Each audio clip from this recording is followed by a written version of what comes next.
Bonjour à tous, c'est le Killer qui vous parle et aujourd'hui je vais vous présenter une création que j'ai faite à l'occasion d'un atelier où il fallait faire un autoportrait donc de soi-même, hein, logique.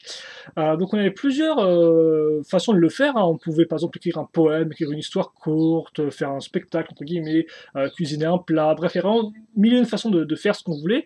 Et moi j'hésitais entre le dessin et le Lego, puis finalement je suis parti sur le Lego et donc voilà ce que ça a donné. Et donc je vais vous expliquer un peu mon autoportrait. Au final, comment j'ai expliqué donc à mon atelier, donc je ne vais pas chercher spécialement à vous expliquer les techniques de mock que j'ai utilisées dans cette création-là. Dans l'idée est plus au final de vous de faire ce pourquoi cette création a été faite, a été construite en premier lieu, donc faire mon autoportrait. Donc ça, c'est moi, donc comme vous pouvez le voir, pour ceux qui ne me connaîtraient pas, j'ai effectivement des lunettes rondes et des cheveux noirs. Alors par contre, néanmoins, je n'ai pas la peau blanche, blanche, blanche comme ça, et je n'ai pas de lunettes aussi rondes. Il faut juste savoir qu'effectivement, cette représentation-là de moi-même est une représentation un peu cartoonaise, j'ai envie de dire, qui est assez proche de la façon dans laquelle je me dessine aussi, avec donc des grosses lunettes bien rondes et donc des cheveux souvent qui partent dans tous les sens. Voilà, donc voilà déjà pour un peu les couleurs. Et donc comme on peut le voir visiblement, donc on a mes cheveux qui s'arrivent au niveau du sol comme ça, qui s'étendent, donc on pourrait peut-être s'imaginer que je suis dans un espèce de liquide, j'ai envie de dire, parce qu'effectivement comme on peut le voir, on ne voit pas ma bouche, et il y a une raison pour ça, parce qu'effectivement j'ai quelqu'un qui parle très peu, je m'exprime assez peu, et donc j'ouvre assez peu la bouche, donc en fait je suis presque muet, quoi. Donc c'est pour ça qu'il n'y a pas de bouche, hein, parce que je suis quelqu'un de très silencieux. C'est comme ça que je suis. Et tout comme d'ailleurs, mes yeux n'ont pas l'air spécialement super enjoués parce que je ne suis pas non plus la personne la plus facile vers laquelle aller. Déjà que je ne parle pas beaucoup, mais en plus, souvent, je ne suis pas très très souriant. Je ne souris pas spécialement comme ça. Je suis plus d'humeur neutre. Donc, pas spécialement la personne vers laquelle on a envie d'aller. Donc, plus, au final, une position d'observateur parce qu'effectivement, néanmoins, j'observe. Sinon, je n'aurais pas fait mes yeux. Je me serais fait complètement la tête dans l'eau, hein, comme ça.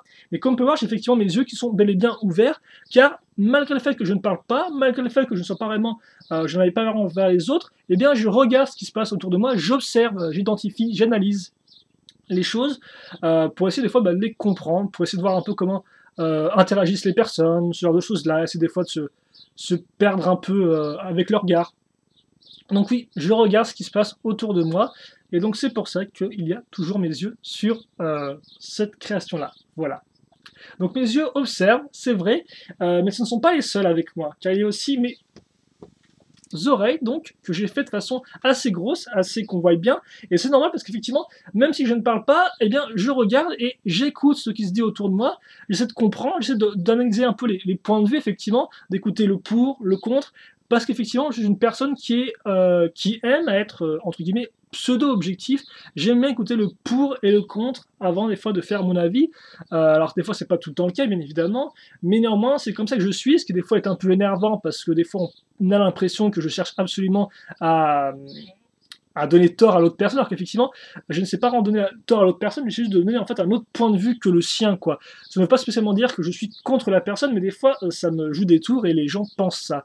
Mais c'est comme ça que je suis, encore une fois de plus, donc j'écoute le pour, le contre, et j'essaie d'en tirer mes propres conclusions, d'avoir un peu, donc, l'avis entre guillemets à gauche et à droite de la question, et donc c'est ça. Donc voilà, j'aime bien aussi de écouter, parce que des fois, j'ai l'impression qu'on peut mieux comprendre les autres personnes en écoutant, en étant en retrait, plutôt que dans la conversation, parce que forcément la conversation nous fait avancer, mais des fois la conversation nous fait aussi reculer. Des fois on parle pour ne rien dire, on parle pour s'embrouiller, on parle en quiproquo, bref, le langage est une façon assez incroyable de s'exprimer, mais n'est franchement pas la meilleure. Il y a vraiment beaucoup de failles, hein. C'est comme ça qu'on est, après tout, l'être humain est aussi plein d'échecs, plein de défauts.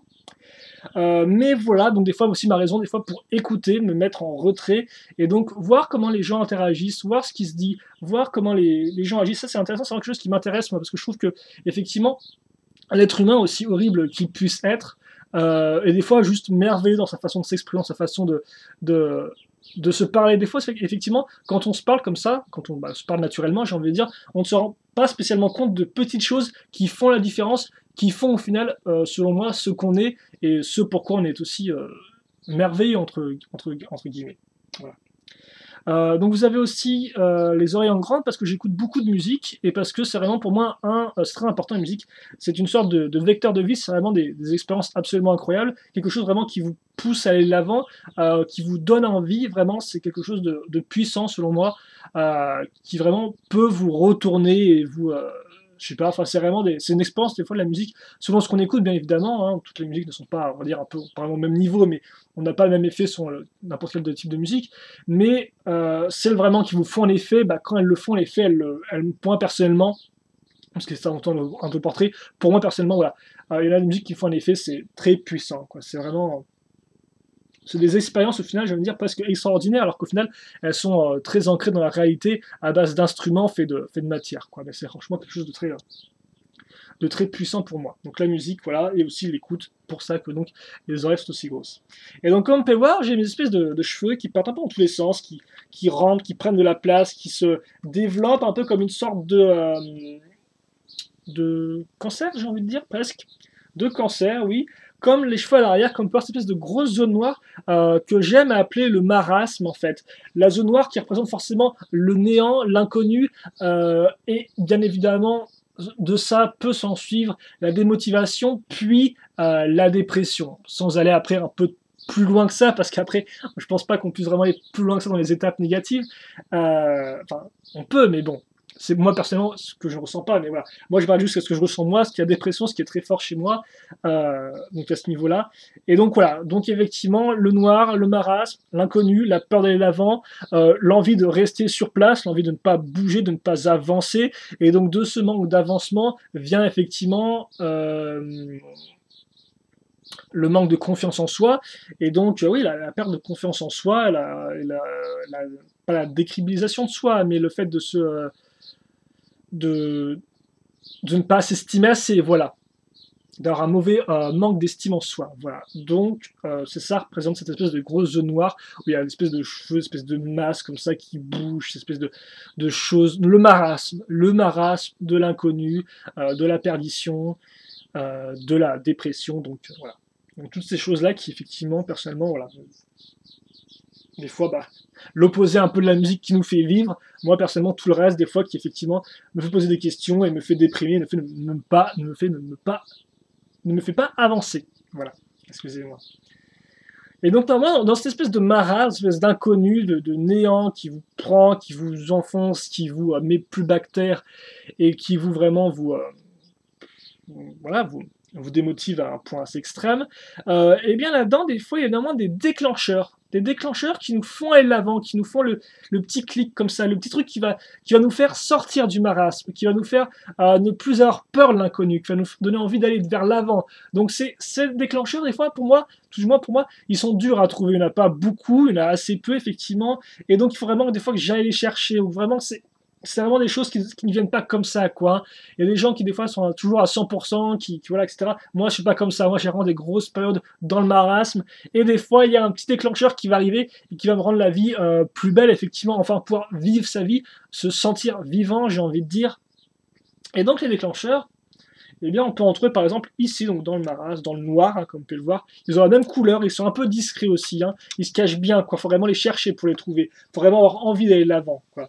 Donc des déclencheurs, ou même j'ai envie de dire des clés, parce qu'effectivement, les clés sauvent les portes, et souvent quand on passe une porte, c'est qu'on va vers l'avant, on va quelque part. Alors bien sûr, après des fois, on peut prendre une porte qui va nous ramener en arrière, mais normalement, rien que le fait, l'action de prendre une porte, d'ouvrir une porte, nous fait avancer, nous fait aller quelque part, nous fait, entre guillemets, évoluer, nous fait changer d'état. Alors que le marasme, lui, vous enfonce, vous immobilise, vous laisse dans la dépression, vous laisse tel quel.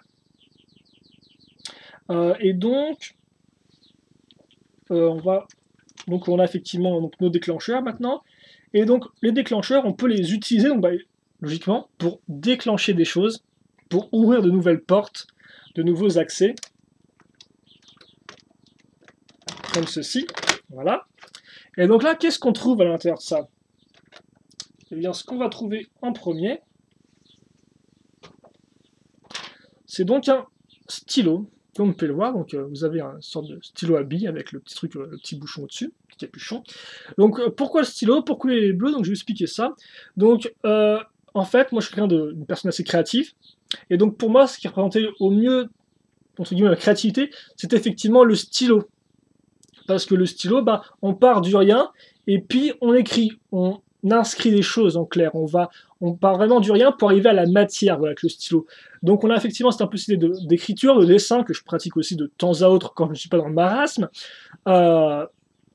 Et donc voilà, c'est un peu pour moi vraiment, c'est d'aller vers l'avant et puis forcément faire des lignes quoi. On fait des lignes, on va vers l'avant, on continue d'écrire comme ça, on suit une espèce de ligne comme ça. On on sait pas souvent où on va, mais au moins on y va quoi, j'ai envie de dire. Et donc c'est un peu ça que représente le stylo, cette sorte de créativité donc de premier pas vers l'avant et ensuite voilà le syndrome de la page blanche j'ai envie de dire. On part du néant, on a cette espèce de peur effectivement de se retrouver devant l'inconnu et puis après on commence à écrire, on commence à remplir, des fois pas spécialement d'une façon très très utile en soi, mais au moins on crée quelque chose. Et quand pour moi créer quelque chose c'est littéralement c'est se sentir homme, se sentir humain, se sentir vivant pour moi. Il y a tout le monde a plus ou moins sa façon de voir la vie. Hein. Certaines personnes, c'est vraiment fonder sa petite famille, avoir son boulot, etc. C'est bien vivre, etc. C'est vrai qu'effectivement, pour moi, plutôt se dépasser, se sentir vivant, c'est vraiment créer, c'est vraiment sentir bien au fond de soi. C'est quelque chose au final qui ne peut pas vraiment s'acheter, même si bon, on s'achète des stylos forcément, il y a bien un début à tout. Mais c'est quelque chose vraiment qui c'est la plus pure des choses pour moi. C'est vraiment la création, c'est vraiment cette chose qui, voilà, qui nous fait réfléchir, qui nous fait nous pousser, qui nous fait aller vers l'avant, qui nous fait vraiment vouloir nous dépasser. Donc, bien sûr que moi, c'est la créativité, pour d'autres personnes, ça peut être d'autres choses, mais ça, c'est pour moi. Et donc, pourquoi effectivement le stylo est-il bleu, de couleur bleue? Eh bien, le bleu, comme vous savez peut-être ou peut-être pas, c'est une couleur froide. Les couleurs froides, c'est des couleurs vers lesquelles on n'a pas envie d'aller forcément, le froid. Et c'est effectivement ce qu'est le stylo. C'est pas quelque chose de facile vers laquelle on veut aller. C'est quelque chose où il faut se pousser. Il faut se dire, bon, bah maintenant, j'y vais. Je commence à rédiger quelque chose, je commence à dessiner quelque chose, je commence à faire un pas vers l'avant. C'est pour ça, effectivement, donc, qu'on a donc le stylo en bleu parce que c'est pas aisé, c'est pas donné, c'est pas là encore là c'est mon cas personnel encore une fois plus, c'est un autoportrait. Pour moi c'est pas facile. Donc c'est pour ça qu'il est bleu parce qu'effectivement des fois j'ai tendance effectivement à voir qu'il est bleu et à ne pas vraiment me diriger vers le stylo parce qu'il est froid, j'ai pas envie d'y aller, j'ai pas envie. Donc voilà le stylo. C'est là peut-être. Alors par contre les autres déclencheurs je les ai mis là.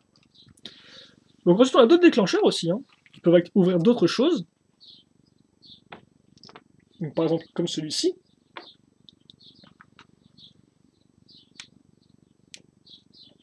Voilà. Donc on va ouvrir ça. Attendez, comme ceci.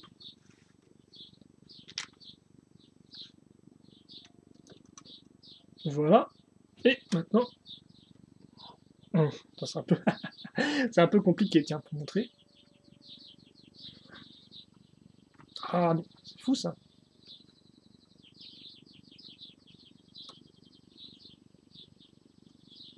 Et il y a besoin de coup d'aide. Oh voilà, comme ça. Second déclencheur, et le second déclencheur, justement, lui, comme vous pouvez voir, il avait quelque chose de rouge, une couleur chaude, qui donne envie. Alors, par contre, je pouvais juste. Voilà, comme ceci. Et donc, ça, c'est quoi? Eh bien, ça, c'est un lit. Comme vous pouvez le voir. Donc, hop là.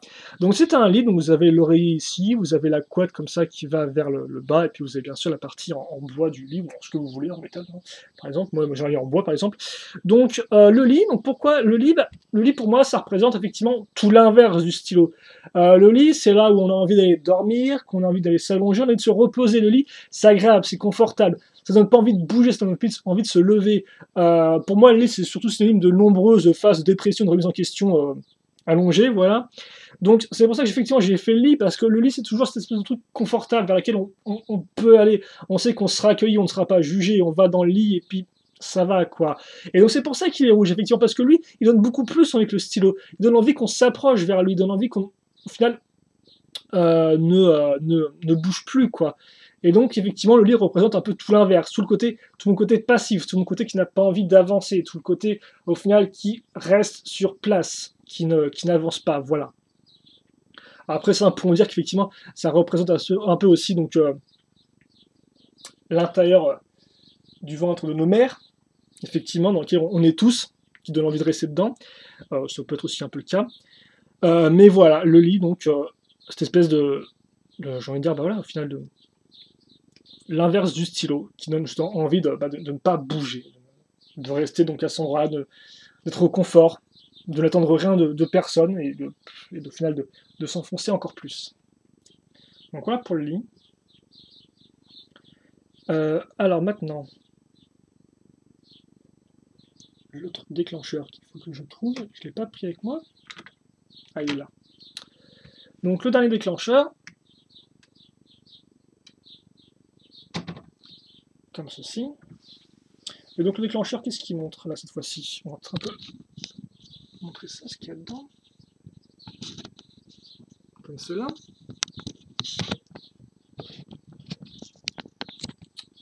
Donc on va retirer ça, comme ceci. Et donc, qu'est-ce que c'est que cette boîte-là? Alors ça, pour moi, effectivement, c'est une autre de mes choses.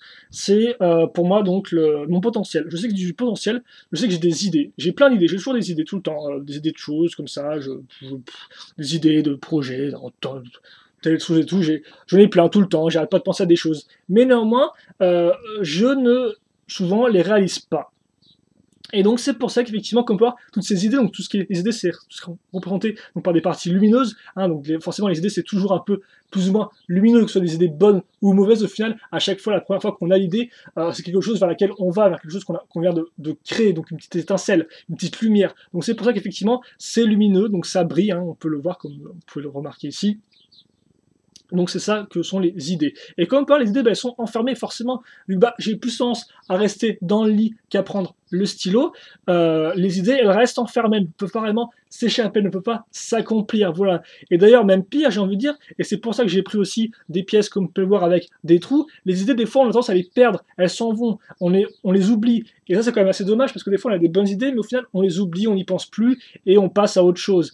Et donc ça, c'est forcément du fait que les idées, on ne les utilise pas à temps, on ne les exploite pas. Donc mon potentiel, au final, je ne l'exploite pas, je le laisse tel quel, et puis je passe à autre chose. Et les idées, elles, quand elles continuent de s'accumuler et de s'oublier, j'ai envie de dire, voilà. À moins de les mettre à l'écrit avec le stylo, donc là encore, quelque chose qui nous pousse à aller vers l'avant, même si on ne les exploite pas, au moins on les note quelque part, et donc on ne les oublie pas, et donc ce n'est pas perdu pour toujours. Donc voilà. Et donc là-haut, c'est quoi ça? Ça, c'est un cadran pour faire comme une horloge, comme vous pouvez le voir. Donc vous avez les aiguilles ici et là. Parce qu'effectivement, pour moi, le temps qui passe, c'est une notion assez importante, là encore. Je suis un peu obsédé avec le temps, est-ce que j'ai le temps de faire ci? Est-ce que je n'ai pas encore gaspillé mon temps? Est-ce que le temps qui passe, le temps qui avance inexorablement, le temps qui passe trop vite, le temps où effectivement, qui passe trop vite quand on ne fait rien, le temps gâché, j'ai envie de dire, les années gâchées. Quand on passe plus de temps dans le lit qu'avec un stylo dans les mains, forcément on a cette impression d'avoir perdu son temps, le temps au final qui s'écoule, et je veux dire, il y a forcément une finalité à la chose, quoi, hein. Ça, bien sûr, on n'est pas invincible, on le sait tous. Donc voilà, pour moi, effectivement, le temps, c'est un autre gros point pour moi, là encore, parce que c'est quelque chose de... le temps qui passe, c'est quelque chose qui m'obsède assez, j'ai envie de dire, quoi, hein. Voilà, donc avec les idées ici et là. Et donc dernière chose pour conclure ça, comme vous pouvez le voir, là c'est moi en version Lego, donc fait simplement, je pense qu'on est t-shirt rouge, hein. Moi on est pourtant noir, mais voilà, par contre j'ai des cheveux longs, et par contre j'ai pas un peu la tête toute noire, hein. Je suis pas vraiment en cagoule. Et comme vous pouvez voir, assez simple à comprendre, là je pense plus à deux escaliers, une figurine qui va vers le haut, une vers le bas, donc forcément ça c'est directement, c'est la suite, j'ai envie de dire, un peu logique, hein, de tout ce que je viens de dire jusqu'à présent. Et ça, vous avez pu le voir, hein. On a donc nos déclencheurs qui peuvent nous aider à aller vers l'avant, mais aussi des fois, les déclencheurs n'arrivent pas, et donc on reste dans l'état dans lequel on est et on n'avance pas. Et donc ça, bien sûr, c'est le synonyme du lit. Donc voilà, une figurine qui va vers le haut, une figurine qui va vers le bas, et je pense, écoutez, que j'ai fini mon autoportrait. Voilà, donc c'est moi avec tous mes quelques hauts et tous mes bas, j'ai envie de dire. Donc moi qui déprime, moi qui est créatif, moi qui est obsédé par le temps, moi qui veux aller de l'avant, moi qui écoute tout de même si des fois je ne donne pas la pression effectivement d'aller vers les autres, mais j'écoute ce qui se dit. Franchement, c'est comme ça. C'est comme je suis, et après bien évidemment, il faudra peut-être prendre un petit stylo pour pouvoir évoluer, pour aller vers autre chose. Donc écoutez, je vous remercie beaucoup de m'avoir écouté. Je suis pas sûr que cette vidéo vous ait appris grand chose à part vous apprendre des choses sur moi, qui n'étaient peut-être pas spécialement utiles. En attendant, bah, si vous avez des commentaires ou des questions, bah, n'hésitez pas à les poser, j'y répondrai avec grand plaisir comme d'habitude. J'espère que cette spécial vous a un peu plu, et puis bah, nous on se retrouve bah, prochainement pour des vidéos un peu plus traditionnelles. Allez, merci à tous, à la prochaine.